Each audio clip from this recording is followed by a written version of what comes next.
SLBC tunnel ప్రమాదం నుండి ఇప్పటివరకు 50 రోజులు పూర్తయిన సందర్భంగా మాజీ మంత్రి హరీష్ రావు ట్వీట్ చేశారు. టన్నెల్ ఘటన జరిగి 50 రోజులు గడుస్తున్నా సహాయక చర్యల్లో పురోగతి లేదన్నారు. టన్నెల్ రోధిస్తున్న కుటుంబ సభ్యుల ఆవేదన అరణ్య వేదన అన్నారు హరీష్ రావు. రాష్ట్ర ప్రభుత్వ నిర్లక్ష్యం 8 మంది అమాయకుల ప్రాణాలను ప్రశ్నార్థకం చేసిందని, వారి కుటుంబాల్లో తీవ్ర విషాదాన్ని నింపిందన్నారు. కార్మికులను కాపాడటంతో కాంగ్రెస్ పూర్తిగా విఫలమైందన్న హరీష్, 2 మృతదేహాలను తీసి చేతులు దులుపుకున్నారన్నారు. రైట్గా దీనికి సంబంధించి డీటెయిల్స్ సాగర్ అందిస్తారు. సాగర్, రైట్, ఏదైతే ఎస్ఎల్బీసీ ప్రమాద ఘటన జరిగి దాదాపుగా 52 రోజులు గడుస్తుంది. కానీ ఇప్పటి వరకు ఇద్దరి ఆచూకీ మాత్రమే లభ్యమైంది. ఇద్దరి డెడ్ బాడీస్ ను కూడా వాళ్ళ సొంత ఊర్లకు పంపించిన పరిస్థితి కనిపించింది. దీనికి సంబంధించి ప్రభుత్వం తరఫున 25 లక్షల ఎక్స్గ్రేషియా కూడా అందించారు.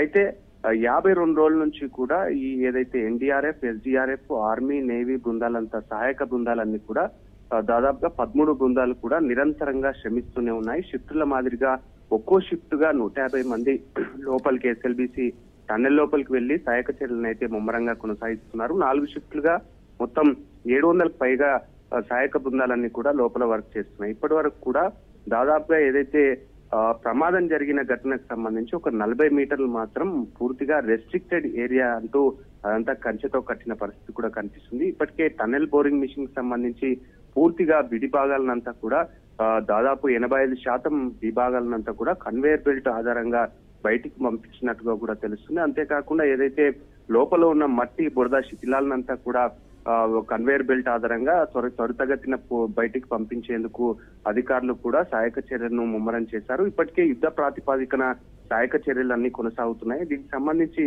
జీపీఆర్ టెక్నాలజీని కూడా యూజ్ చేశారు, క్యాడవర్ డాగ్స్ ని యూజ్ చేశారు, తర్వాత అన్వి రోబో టెక్నాలజీకి సంబంధించి కూడా రోబోలను కూడా యూజ్ చేస్తున్నారు. కానీ ఏదైతే ప్రమాద స్థలం ఘటన జరిగిన ప్రాంతంలో అయితే 5G నెట్వర్క్ రావడం లేదంటూ అన్వి రోబోస్ అన్ని కూడా లోపలికి వెళ్తున్నాయి. అక్కడ 5G నెట్వర్క్ ఏర్పాటు చేయడానికి అధికారులు కూడా పూర్తిగా శ్రమిస్తూనే ఉన్నారు. దీనికి సంబంధించి ఏదైతే జీపీఆర్ టెక్నాలజీ తర్వాత క్యాడవర్ డాగ్స్ గుర్తించిన ప్రాంతాల్లో ముందుగా 2 డెడ్ బాడీస్ దొరికాయి. దాని తర్వాత ఇవి గుర్తించిన ప్రాంతాలంతా కూడా జిఆర్ఐ సంస్థ స్పాట్స్ ను గుర్తించినప్పుడు అదంతా కూడా తవ్వకాలు జరిపితే టన్నెల్ బోరింగ్ మిషన్ కి సంబంధించిన విడిభాగాలు మాత్రమే లభ్యమవుతున్నాయని చెప్పేసి కూడా అధికారులు చెప్తున్నారు. ఎప్పటికప్పుడు అధికారులు కూడా ఇటు సహాయక బృందాలతో ఇటు సమీక్ష సమావేశాలు నిర్వహిస్తున్నారు. లోపలికి వెళ్లే సహాయక బృందాలకు కూడా ఎప్పటికప్పుడు లోపల ఉన్న అనుకూల పరిస్థితిని ఆధారంగా వీళ్ళు దిశానిర్దేశం చేస్తున్న పరిస్థితి కూడా కనిపిస్తుంది. ఎందుకంటే 40 మీటర్ల ప్రాంతం అంతా కూడా పూర్తిగా పైనుంచి వచ్చిన సెగ్మెంట్స్ ఇదంతా కూడా అదంతా ఫిక్స్ అయిపోయిన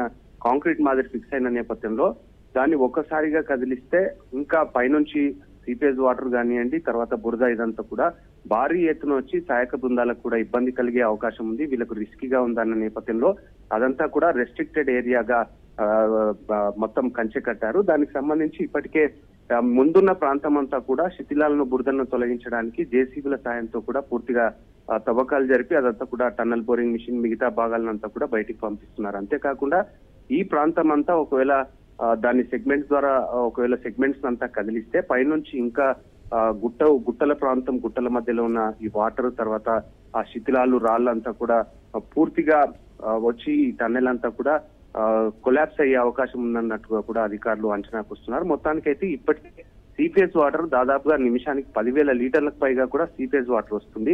ఈ సీపేజ్ వాటర్ అంతా కూడా ఎప్పటికప్పుడు 2 బాహుబలి మోటార్లను పెట్టి బయటకంతా పారబోస్తున్న పరిస్థితి కూడా కనిపిస్తుంది. దీనికి సంబంధించి ప్రతిపక్షాలు కూడా విరుచుకుపడుతున్నాయి. ఎందుకంటే దాదాపుగా 50 రోజులు పూర్తిగా గడిచిందంటూ హరీష్ రావు ట్వీట్ చేసింది మనం చూస్తూనే ఉన్నాం. హరీష్ రావుకి సంబంధించి ఆయన ఈ ప్రభుత్వ వైఫల్యం కారణంగానే 8 మంది కుటుంబాలంతా కూడా ఇప్పటికీ ప్రతిరోజు అక్కడికి వచ్చి రోధిస్తూనే ఉన్నాయి. మా కుటుంబ సభ్యులు బయటకు వస్తారేమో అనే ఆశలతో వాళ్ళు ఉన్నా కూడా ప్రభుత్వం వాళ్ళ ఆశలపై నీళ్లు చల్లిందంటూ కూడా ఆయన ట్వీట్ చేసిన పరిస్థితి. పూర్తిగా ప్రభుత్వ వైఫల్యం కారణంగానే 8 మంది చిక్కుకుపోయారు అని చెప్పేసి కూడా ఆయన చెప్పిన పరిస్థితి కూడా కనిపిస్తుంది. Right Sagar, thank you.